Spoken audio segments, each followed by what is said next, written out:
करेंगे। ये लेक्चर बहुत ही अच्छा होने वाला है और आपको ढंग से समझना है इस टॉपिक को। इससे रिलेटेड एक या दो क्वेश्चन, एक आध क्वेश्चन आपके पेपर में आ सकता है और सिर्फ बोर्ड में ही नहीं, आपके एग्जाम में जितने भी एग्जाम होते हैं 12th क्लास तक, जितने भी एग्जाम होंगे उन सब में एक ना एक क्वेश्चन जरूर पूछा जाएगा। अगर सिलेबस में ये डला हुआ है तो, क्योंकि कई बार क्या होता है स्कूल के अंदर सब टॉपिक को, चैप्टर को 2 या 3 पार्ट में स्प्लिट कर देते हैं। फर्स्ट यूनिट में 2-3 चैप्टर देते हैं, फिर सेकंड टर्म में 2-3 और चैप्टर देते हैं। तो इस तरह से अगर आपके सिलेबस में ये टॉपिक, मतलब ये चैप्टर अगर आ रहा है आपके इंटरनल एग्जाम में, तो इससे रिलेटेड आपके पेपर में जरूर जरूर जरूर क्वेश्चन पूछा जाएगा। ठीक है, तो आज हम मीटर ब्रिज को समझने की कोशिश करते हैं कि आखिर ये मीटर ब्रिज है क्या। लास्ट क्लास में, लास्ट लेक्चर में हम लोगों ने व्हीटस्टोन ब्रिज के बारे में पढ़ा था। व्हीटस्टोन ब्रिज में हमने ये देखा था कि भी एक ऐसा डिवाइस जिसमें अगर हमारा गैल्वेनोमीटर बैलेंस्ड होता है या अगर हमारा सर्किट बैलेंस्ड है तो 3 रेजिस्टेंस की वैल्यू पता है, चौथी हम अपने आप निकाल सकते हैं। यानी कि अगर 3 नॉन रेजिस्टेंस है तो चौथा रेजिस्टेंस आप इजीली कैलकुलेट कर सकते हो। लेकिन अब यहाँ पर उसी व्हीटस्टोन ब्रिज का ही एक एप्लीकेशन है, दैट इज मीटर ब्रिज, और दूसरा एक और एप्लीकेशन है पोटेंशियोमीटर। ये दोनों चीजें हम इस आज के लेक्चर में पढ़ने की कोशिश करेंगे। तो मैं आपको मीटर ब्रिज बताने की कोशिश करता हूँ। सबसे पहले ये समझते हैं कि आखिर इसको मीटर ब्रिज क्यों कहा जाता है। मीटर ब्रिज एक ऐसे डिवाइस है जो व्हीटस्टोन ब्रिज के ऊपर बेस्ड है। ठीक है, यहाँ पर एक लकड़ी का बना हुआ इस तरह से कोई लकड़ी की बनी हुई कोई इस रेक्टेंगुलर शेप में एक कोई डिवाइस होता है जिस पर यहां से यहां तक आप एक वायर को कनेक्ट कर देते हैं। ये वायर आपका निक्रोम का वायर हो सकता है या मैग्नीशियम की वायर हो सकती है, और ये इसलिए होती है क्योंकि बेटा ये अलॉय होता है।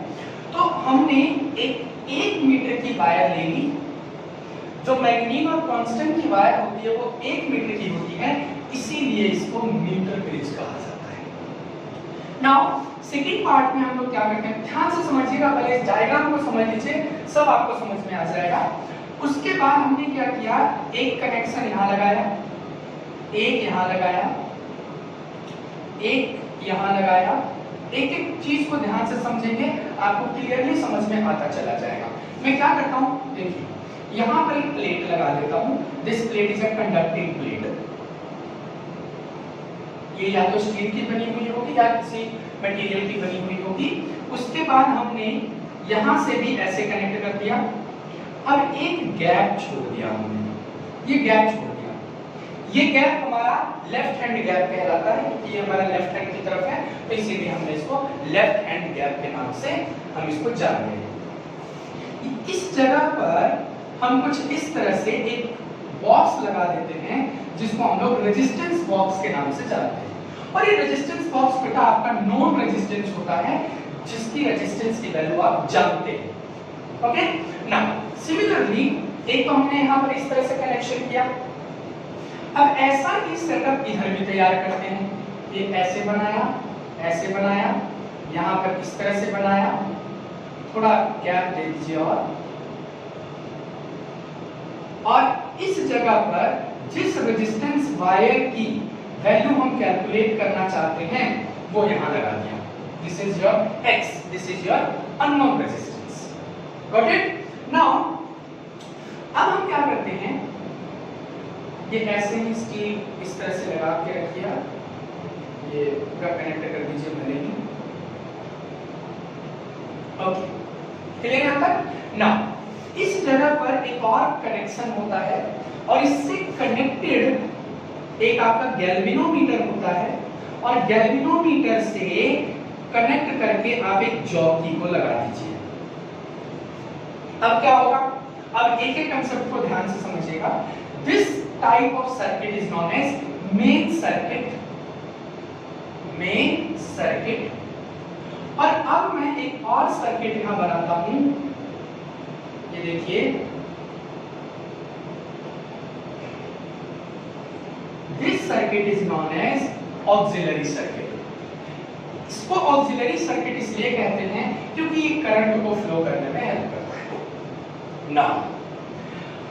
अब समझना है आपको कि जैसे ही हमने स्विच ऑन किया करंट फ्लो करना स्टार्ट कर देगा। यस और no? Now let me do one more exercise. Suppose that इसी सेटअप को मैं व्हीटस्टोन ब्रिज से कनेक्ट करने की कोशिश करता हूं। व्हीटस्टोन ब्रिज से कनेक्ट करने की कोशिश करता हूं। कैसे कोशिश करते हैं? ये देखिए, ये आपका नॉन रेजिस्टेंस है, ये मैंने बनाया ऐसे, ये मेरे पास एक रेजिस्टेंस है, ठीक ना। उसके बाद यहाँ गैल्वेनोमीटर लगा हुआ है, ये मैंने गैल्वेनोमीटर लगा दिया।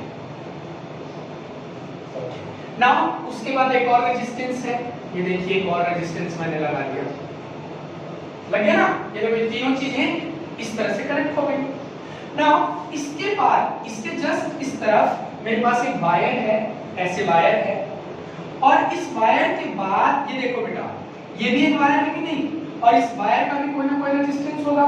तो इस वायर को हम ऐसे मान लेते हैं, एक रेजिस्टेंस के जैसा ही मान लेते हैं। और ये जो वायर है गैल्वेनोमीटर के साथ जो कनेक्टेड है, वो एक पर्टिकुलर पॉइंट के ऊपर आके मिल गया। ये देखो, ये हमने मिला दिया। नाउ दूसरा, यहां से यहां तक भी एक वायर है, ये देखिए, और इसका भी कुछ ना कुछ रेजिस्टेंस होगा क्योंकि एलॉय है। ये हमने यहां से ऐसे मिला दिया, और मिलाने के बाद दूसरा देखिए, एक यहां से एक वायर आई ऐसे, और फिर हमने बैटरी से इस तरह से कनेक्ट कर दिया, और यहां पर स्विच लगाया और ऐसे कनेक्ट कर दिया। ये सब। Now this is your resistance box, जिसका रेजिस्टेंस आपको पता है। ये आपका अननोन रेजिस्टेंस है, जिसकी वैल्यू आपको पता नहीं है। इसकी वैल्यू भी आपको पता नहीं है, लेकिन हम ये जानते हैं, ये जो वायर हमने यूज किया है, this wire has length 1 metre, और इसका क्रॉस सेक्शन कुछ ना कुछ एक क्रॉस सेक्शन एरिया है, इसका एक पर्टिकुलर एरिया है, यानी इसकी एक लेंथ है और इसका एक एरिया है, और ये पूरी वायर एक ही मटेरियल से बनी हुई है, तो इसकी रेजिस्टिविटी रो है। तो यानी हम कह सकते हैं कि अगर ये और ये कांस्टेंट है, तो resistance is directly proportional to length हो गया। यस और नो? देखो, अगर एरिया और रेजिस्टिविटी दोनों अगर आपका कांस्टेंट है, तो जितनी दूर तक गैल्वेनोमीटर को आप लेके जाएंगे, देखिए इस गैल्वेनोमीटर की वायर आप यहां टच कीजिए या यहां टच कीजिए, what will you see? You will see the length change होगा। आपका यहां से यहां तक लेंथ कुछ और हो जाएगा, यहां से यहां तक का लेंथ कुछ और हो जाएगा। तो क्या चीज बदलाव आ रहा है? लेंथ बदलाव आ रहा है। तो लेंथ में जब बदलाव होगा तो क्या बदलेगा? तो रेजिस्टेंस बदलेगा। क्यों? क्योंकि resistance is directly proportional to length होता है। ये हम ऑलरेडी पढ़ चुके हैं। तो मान लिया मेरा यहां इस पॉइंट पर गैल्वेनोमीटर के अंदर जीरो डिफ्लेक्शन शो हो रहा है। जिस पॉइंट पर गैल्वेनोमीटर का जीरो डिफ्लेक्शन शो होता है, उस पॉइंट को नल पॉइंट कहा जाता है। नल पॉइंट याद रखिएगा, इस डेफिनेशन में लिख लो भले ही कि the point where the galvanometer deflection is zero, that point is known as null point. अब जहां पर भी नल पॉइंट आपका आ जाता है, उस जगह से ये ए, इसको a मान लीजिए, इसको b मान लीजिए, यहां से यहां तक की लेंथ को l मान लीजिए। मैंने आपको कहा कि ये 1 मीटर की वायर है, और 1 मीटर की वायर का मतलब 100 सेंटीमीटर होता है। तो अगर यहां से यहां तक l हो गया, तो ये हो जाएगा 100 minus l। This is in centimetre. Clear? Now अब ये देखो, ये रेजिस्टेंस बॉक्स था, ये आपका x था, ये मैंने यहां लगा दिया, ये मेरे पास l बन गया, और ये मेरे पास 100 माइनस l बन गया। बन गया कि नहीं? ऑब्वियसली बात है, बन गया। तो अकॉर्डिंग टू व्हीटस्टोन ब्रिज,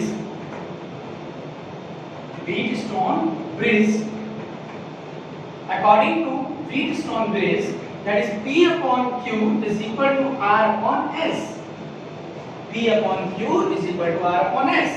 यानी ये मेरा अगर P है, ये मेरा अगर Q है, ये मेरा अगर R है, ये मेरा अगर S है, तो देखिए P का मतलब रेजिस्टेंस बॉक्स और इसकी वैल्यू को हम R मान रखा है हमने, तो P की जगह पर मैंने पुट कर दिया R, Q की जगह पर मैंने पुट कर दिया X is equal to R की जगह पर मैंने पुट कर दिया L अपॉन S की जगह पर मैंने पुट कर दिया 100 माइनस L, ठीक है।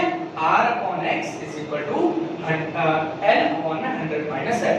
अब आपको निकालना क्या है, आपको निकालना तो X की वैल्यू है, तो दिस X इसको क्या करते हैं, उल्टा कर देते हैं, तो X upon R is equal to 100 minus L upon L। अब इस R को इधर लेके आ जाते हैं, तो X is equal to 100 minus L upon L into R। This is formula to calculate unknown resistance. अब मैं एक न्यूमेरिकल करवाऊंगा तो अब ज्यादा क्लियर समझ में आएगा, है ना। आप इसको उतार लीजिए, इसको समझिए दोबारा ढंग से और देखें कि ये किस तरह से सॉल्व हुआ है। जैसा कि मैंने अभी आपको बताया कि हमने इसको लेंथ से रिलेट कर दिया, क्यों, क्योंकि एरिया और रेजिस्टिविटी मतलब इक्वल था, तो हम लोगों ने क्या किया, उसको कट कर दिया, तो resistance is directly proportional to length आ गया और हमने इस तरह से इसको सॉल्व कर दिया, ठीक है। इसको आप समझिए, उतारिए, फिर मैं अभी आपको एक न्यूमेरिकल करके दिखाता हूं।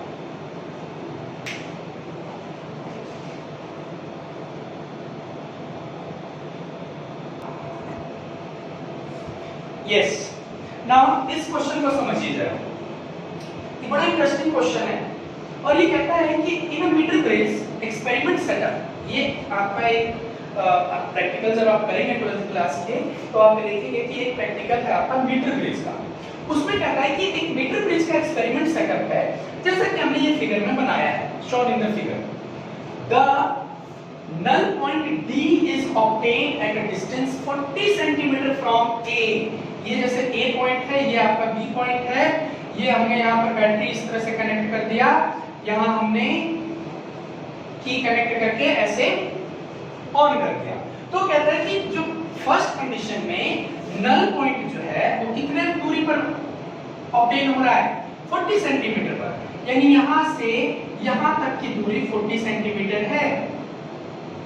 तो यहाँ से यहाँ तक की दूरी कितनी होगी, it will B 60 centimetre. Obvious बात है, क्योंकि 1 मीटर होता है तो 100 सेंटीमीटर, अगर 40 सेंटीमीटर इधर हो गया तो 60 सेंटीमीटर इधर रह गया। अब वो कहता है कि if a resistance of 10 ohm is connected in series with R1, यानी R1 से अगर 10 ओम का रेजिस्टेंस और हम कनेक्ट करते हैं सीरीज में, तो हमें नल पॉइंट 60 सेंटीमीटर ऑब्टेन हो जाता है। अब मैं अगर इस अगले पार्ट का डायग्राम बनाऊं तो मेरे पास डायग्राम में क्या बनेगा, ये देखिए, ये मेरे पास मीटर ब्रिज, ये वायर, अब हमने यहाँ पर एक नॉन रेजिस्टेंस लगाया है जिसकी हमारे पास R1 वैल्यू है, और इसी के साथ वो कह रहा है कि 10 ओम का रेजिस्टेंस और कनेक्ट कर दीजिए सीरीज में।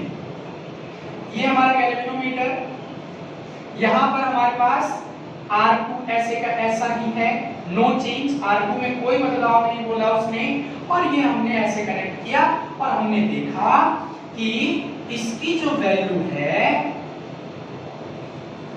यहां से यहां तक का जो नल पॉइंट है अब बदल गया, it will become 60 centimetre, it is 60 centimetre. तो इधर कितना रह गया, 40 सेंटीमीटर, यानी कि ये तो बिल्कुल अपोजिट हो गया, यानी इस रेजिस्टेंस की वजह से, 10 ओम की रेजिस्टेंस की वजह से हमारा देखो सेंटीमीटर ही बदल गया। अब वो कहता है कि find the value of R1 and R1 और R2 की वैल्यू कैलकुलेट करो। तो आइए कैलकुलेट करते हैं। तो फर्स्ट फिगर से समझते हैं हम, जैसा कि मैंने अभी आपको बताया, अकॉर्डिंग टू मीटर ब्रिज, अब यहां पर आंसर लिखेंगे according to metre bridge,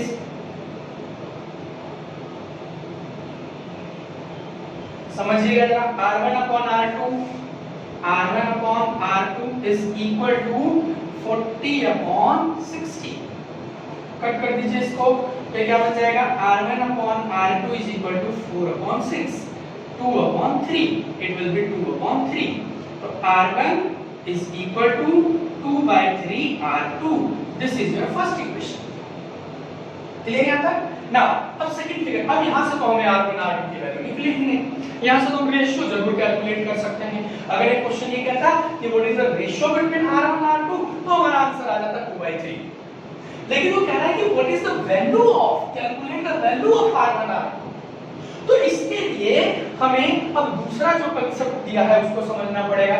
now यहाँ पर बोला बेटा कि R1 के साथ 10 ओम का रेजिस्टेंस कनेक्ट किया है, मतलब सीरीज में लगाया है। अब सीरीज में लगाया है तो अब हमारे पास क्या बच जाएगा, R1 plus 10। देखो सीरीज में क्या होता है, रेजिस्टेंस ऐड हो जाते हैं, तो R1 plus 10 divided by R2 is equal to, अब यहाँ से यहाँ तक कितना था, 60/40 काट दीजिए, तो ये 2 हो गया और ये 3 हो गया, तो यानी कि R1 plus 10 divided by R2 is equal to 3/2। Now अगर मैं इसको उठा के इधर ले आऊं तो see R1 plus 10 is equal to 3/2 into R2। कोई दिक्कत? नाउ R1 की जगह पर हम ये वैल्यू पुट कर देते हैं, तो 2/3 R2 plus 10 is equal to 3/2 R2। अब इसको उठा के इधर लेके चले जाते हैं तो कितना बच जाएगा, 10 is equal to 3/2 R2 minus 2/3 R2। Okay, now 10 is equal to, LCM ले लिया, 6 एलसीएम आ गया, 3 2 जा 6, अब 3 3 जा 9 R2 minus 4 R2, 9 में से 4 गया, that is equal to 5 R2 upon 6। ठीक है, 5 R2 upon 6 and this is equal to what? This is equal to 10। Now मैं इस डायग्राम को मिटाता हूं,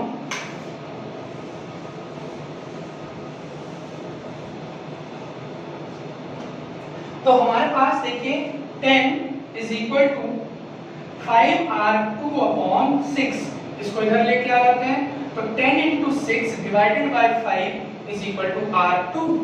काट दीजिए इसको, 2 टाइम में कट गया, तो R2 is equal to 12 ओम, यानी R2 की वैल्यू हमारे पास 12 ओम आ गई। जब R2 की वैल्यू 12 ओम आ गई तो बेटा R1 की वैल्यू इस इक्वेशन में पुट कर दो, तो पता चल जाएगा R1 is equal to 2/3 into 12, तो R1 is equal to, इससे कट गया 4 टाइम, तो 4 2 जा 8 ओम। This is your R1 and this is your R2, that is the answer। तो इस तरह से आप क्वेश्चंस करेंगे। ये हालांकि सीबीएसई 2013 में आया हुआ क्वेश्चन है, ये बहुत पुराना क्वेश्चन है, लेकिन फिर भी बड़ा इंटरेस्टिंग क्वेश्चन था। तो इस तरह के कई बार क्वेश्चन पूछे जाते हैं। अब एक क्वेश्चन मैं अपनी तरफ से बनाता हूँ, ठीक है, इसको आप उतार लीजिए, इसको आप समझ लीजिए। मैं एक क्वेश्चन आपको बोर्ड के ऊपर लिख के समझाता हूँ, बड़ा आसान क्वेश्चन है जो कि मैं आपको समझाने की कोशिश करता हूँ।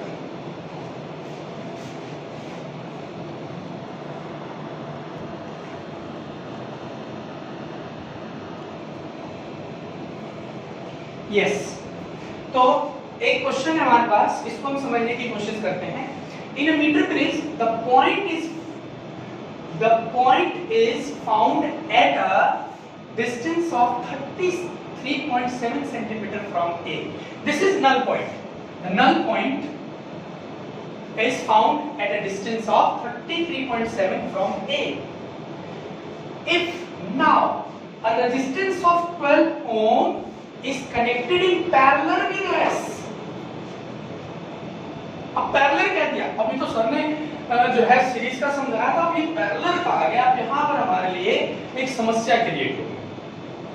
तो the null point occur at a point of 51.9, then calculate the value of R and S। अब इसको हम थोड़ा डायग्रामेटिकली समझने की कोशिश करते हैं। तो देखिए, सेम कोई मीटर ब्रिज बनाइए आप, लाइक दिस, ये बनाया, यहां पर हमने एक वायर कनेक्ट किया, 1 मीटर की वायर। कुछ बेटा ध्यान से समझना है आपको क्वेश्चन को, क्वेश्चन से करने की जरूरत नहीं है, न्यूमेरिकल ज्यादा आसान होता है एज कंपेयर टू डेरिवेशन। तो आप समझिए पहले इसको, फिर हम लोग जितना ज्यादा से ज्यादा आप न्यूमेरिकल करेंगे उतना ही आसान रहेगा। पहले बोला ये है हमारे पास R, यहां लगाया हमने गैल्वेनोमीटर, ये हमने इस तरह से कनेक्ट कर दिया, यहां से हमने लगाया दिस इज S, और ये वायर को कनेक्ट किया लाइक दिस। ये तो होगी पहली condition, this is the first condition. Second condition में कहा कि S के पैरेलल में 12 ओम का रेजिस्टेंस हमने लगा दिया, S के पैरेलल में। तो देखो कुछ नहीं, अगली कंडीशन हम ले लेते हैं, ऐसे ये बनाया वायर, ऐसे कनेक्ट किया, यहां से इस तरह से कनेक्ट करेंगे आप, एक वायर गैल्वेनोमीटर, दूसरी वायर, और ये है S, और इसी के पैरेलल में आपने एक और रेजिस्टेंस लगाया जिसकी वैल्यू है 12 ओम, और फिर कनेक्ट कर दिया एक बैटरी से, जॉकी से, और ये इस तरह से कर दिया ना कनेक्ट। ये हो गए ना दो कंडीशंस। तो अब समझ में आ रहा है कि भैया दो इक्वेशन बनेंगे। सर अब तो समझ में आ गया मुझे। अब हम क्या करेंगे, अब हम लोग करेंगे P/Q = R/S, जो भी हमने फॉर्मूला पढ़ा था मैं आपको बता देता हूं। यहां से यहां तक की वैल्यू आ गई 33.7, तो यहां से यहां तक की वैल्यू कितनी होगी 100 - 33.7, ये तो मैं ऑलरेडी आपको बता चुका हूं। यस और नो? अच्छा नेक्स्ट पॉइंट, अब ये था हमारे पास R, यहां से जैसे कि ये कनेक्ट किया हमने, उसने कहा है कि यहां से यहां तक की वैल्यू है 51.9, तो अगली कितनी होगी 100 - 51.9, बस दो इक्वेशन बन जाएगी। लेकिन यहां पर पैरेलल का कांसेप्ट आपको समझना है। पैरेलल का कांसेप्ट आप ऑलरेडी जानते हो कि जब दो रेजिस्टेंस पैरेलल में कनेक्टेड होते हैं तो क्या होता है 1/R1 + 1/R2, that is 1/Rp, और Rp की अगर आपको वैल्यू कैलकुलेट करनी है तो देखिए 1/12 + 1/S, मल्टीप्लाई कर दिया 12S, तो S + 12 that is 1/Rp, तो Rp is equal to 12S divided by S plus 12, ठीक है। नाउ इसको भी माइनस कर लीजिए, 100 में से 33.7 को माइनस कर दीजिए, ये बन गया 3, ये बन गया 6, और ये भी बन गया 6, यानी 66.3, इसकी जो वैल्यू आ जाएगी 66.3। इसकी वैल्यू कितनी आएगी ये भी कर लीजिए, 100 और 51.9 यानी कि ये 1, और ये बच गया 9, और ये बच गया 4, 49.1, 49.1। सबको समझ में आई है आपको? अब हमें वैल्यू तो पुट करनी है, देखिए करते हैं। R/S is equal to 33.7 divided by 66.3, point हटा दिया, R/S is equal to, this is your first equation, ठीक है। यहां से आप R की वैल्यू निकालिए, S की वैल्यू निकालिए, R की वैल्यू निकाल लीजिए 337/663S, इसको मान लीजिए आप फर्स्ट इक्वेशन।